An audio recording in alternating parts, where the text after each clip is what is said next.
Hey, gatekeepers! Here's a quick recap of Beyond the Gates episode from Monday, January 26th. Let's get into it. So, over at the country club, Tomas runs into Nicole and Dani when Dani flashes back to her kiss with Bill. Now, why they got Dani and Bill getting together and reminiscing all the time, and I remember when Naomi was a deb for the cotillion. You remember that? And blah, blah, blah. You know what I'm saying? Every time they get together, they got to be reminiscing. I don't like it. Okay? Why she got to be going back to him, bringing him food? I just want to thank you for being there for me and the girls. Well, he's supposed to be about the girls. He just not supposed to be about you. Okay? And you got a husband and you constantly, I love Andre. I just love him so. He's just the sweetest thing. And I'm so glad that I'm happy now. But yet you keep falling back into Bill's arms. Give me a break. But anyway, she warns Tomas that her ex appreciates people who can keep their mouths shut.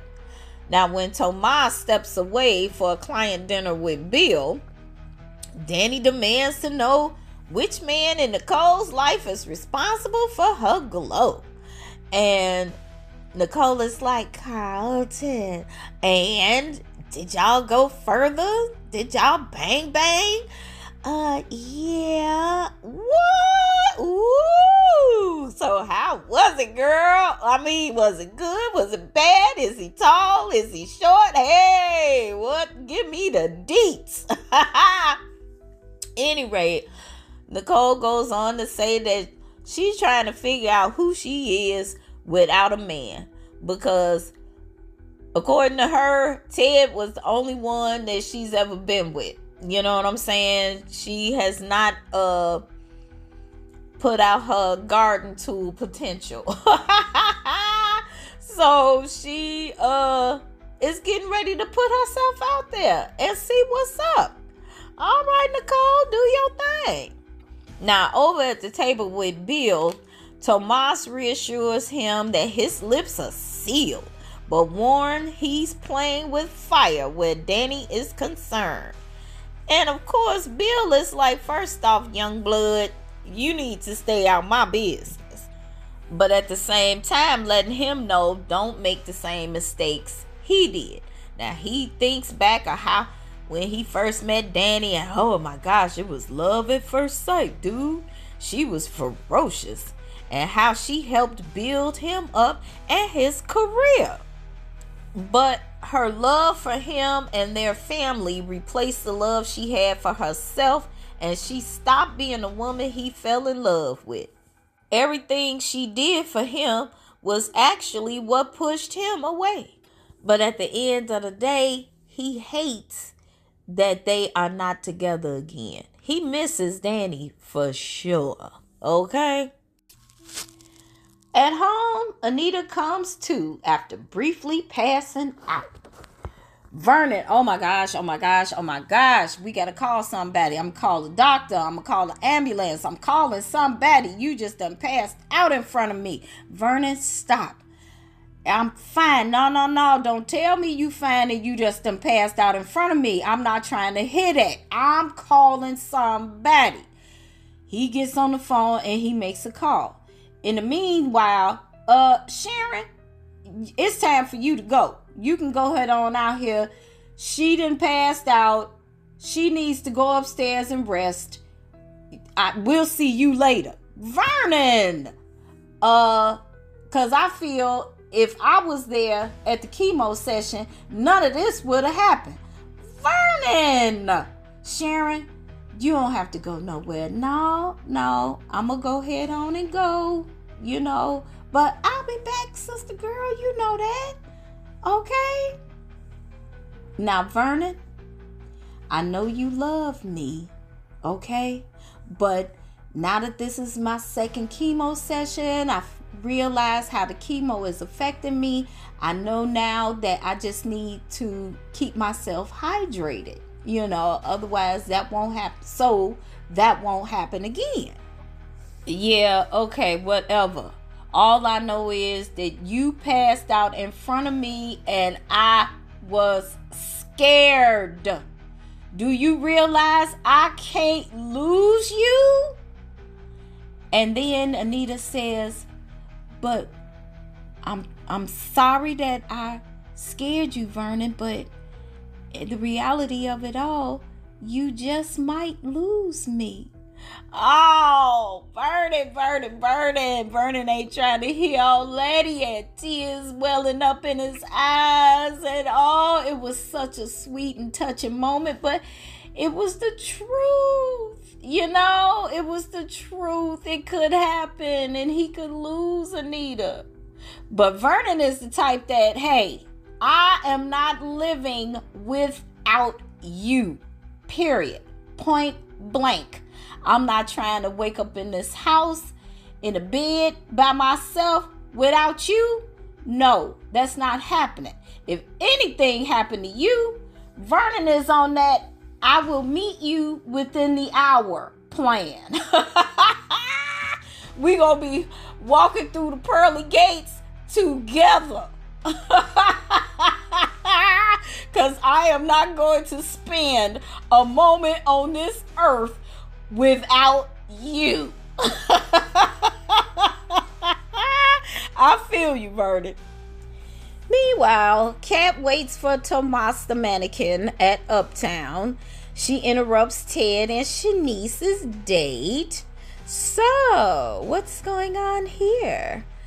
Ted eventually gets a phone call and leaves. Turns out that when Vernon made the phone call, he called Anita's doctor, who then in turn called Ted. So leaving Kat to quiz Shanice about their relationship and to warn her about Leslie. And Shanice is like, you ain't got to warn me about Leslie. She don't faze me none. Okay, I'm not trying to lose my job over her, but we can knuckle up after work. Outside of the office, okay? It could be on, but she don't scare me, and that's cool. Of course, Kat was loving that. Now, I don't know if Kat feels as though she can connect with Shanice against Eva, but she does have an ally with her against Leslie. When Tomas arrives, he admits he fears Bill will go back on the junior partnership because he opened up his mouth talking about, I'll keep your secret. Man, shut up. Kat bolsters his ego and they toast to both of their professional successes. Then Tomas' eyes suddenly go wide and he say, is that your mama? And she looks and she say, yeah, it is my mama. With her out to catch dress on. And then Tomas gonna say, she looks good. And of course, Kat looked at him like, dude, that is my mother. Okay? Dani returns to the club in a sexy dress Bill got her years ago. She was waiting to hook up with Vanessa. And she coyly smiles as he admires her. Oh, I see you wearing that dress I bought you. Yeah, I remember when I bought that dress for you. It fitted all your curves. And yeah, you went home and put that on just for me, didn't you? I'm like, dude, please. Anyway, here comes Vanessa. Vanessa is like, man, your ego is just, it's filling up the room. Goodbye, Bill. All right. And then, of course, she tells Dani to stay away from him. Now, Dani has gotten the stay away from Bill speech from Vanessa, Vernon, and Nicole. And everybody is like, stay away from him. I don't even know why they got her doing that with him. Anyway, I said that already. Let's move on. Back at the Dupree mansion, Ted gives Anita an IV cocktail to restore her hydration levels. He assures Vernon that he doesn't have to go through Anita's doctor next time. They'll always be family despite his and Nicole's divorce. And Anita had that look on her face like, yeah, because I remember back when they was placing bets on the demise of his marriage. Oh, I hated that scene so much. Okay. And so that was cool. And finally, over at the hospital, Ashley implores Naomi to confide in Jacob about having the BRCA gene. I don't want to tell him because he's undercover and I have to have something else he needs to worry about and blah, blah, blah. Naomi is so annoying. Oh my gosh. And of course, Ashley is like, but now if you tell him well after the fact, he gonna be upset that you didn't tell him up front. You know? What are you doing? Oh, well, I'm just all about keeping him safe and blah, blah, blah. And I just don't want to talk about it because we're already tripping about the baby. And I just don't want to have any. Oh, please. And he's never going to understand that. Okay, so what is that saying for your relationship then? It's not going to go any further, period. And you still keeping stuff from him. Oh. All right, gatekeepers, that's a wrap on episode Monday, January 26th. Let me know in the comments what you thought about this episode.